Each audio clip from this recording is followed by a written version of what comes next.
জুলাই গণঅভ্যুত্থানে রাজধানীর বিভিন্ন সড়ক, খুঁটি আর দেয়ালে দেয়ালে শিক্ষার্থীদের আঁকা গ্রাফিতি ছিল সরকার পতন আন্দোলনের অন্যতম হাতিয়ার। এমনকি সরকার পতনের পরেও অনেক গ্রাফিতি আঁকা হয়েছে রাজধানী জুড়ে। ছাত্র জনতার মনের ক্ষোভ ও স্বাধীনতার আকাঙ্ক্ষা যেন প্রকাশ পেয়েছিল শহরের দেয়ালে দেয়ালে।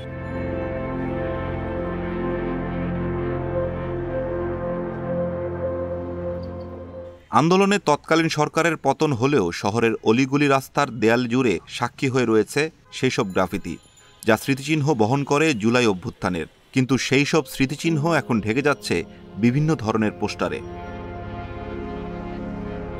মৌচাক মগবাজার ফ্লাইওভারের পিলারগুলোতে চোখ পড়তেই দেখা যায় নেতাকর্মীদের শুভেচ্ছা বার্তা, কোচিং সেন্টারগুলোর ভর্তি বিজ্ঞপ্তি আর বিপণী বিতানের অফার সম্বলিত পোস্টার ব্যানারে চাপা পড়ে আছে গ্রাফিতিগুলো।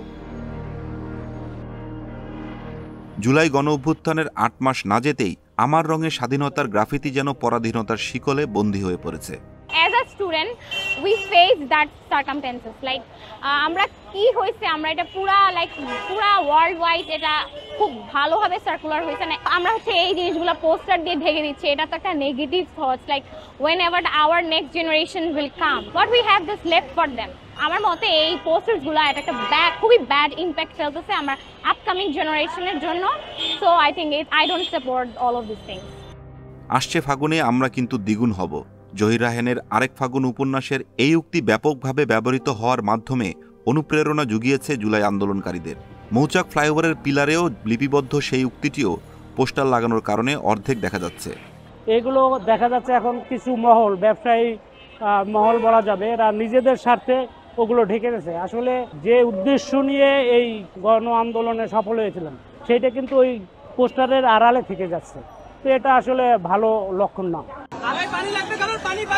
জুলাই আন্দোলনের শহীদ মীর মুগ্ধের একটি কথা, পানি লাগবে পানি, ব্যাপকভাবে মানুষের হৃদয়ে নাড়িয়ে দিয়েছিল। তবে শহরের বিভিন্ন দেয়াল ও পিলারে মুগ্ধের সেই গ্রাফিতি এখন ঢাকা পড়েছে পোস্টারের আড়ালে। যত্রতত্র পোস্টার লাগানোর কারণে শহরের দেয়াল পিলারে ফিরছে চিরচেনা সেই জরাজীর্ণ চেহারা এবং ধীরে ধীরে ঢেকে দিচ্ছে জুলাই আন্দোলনের স্মৃতি।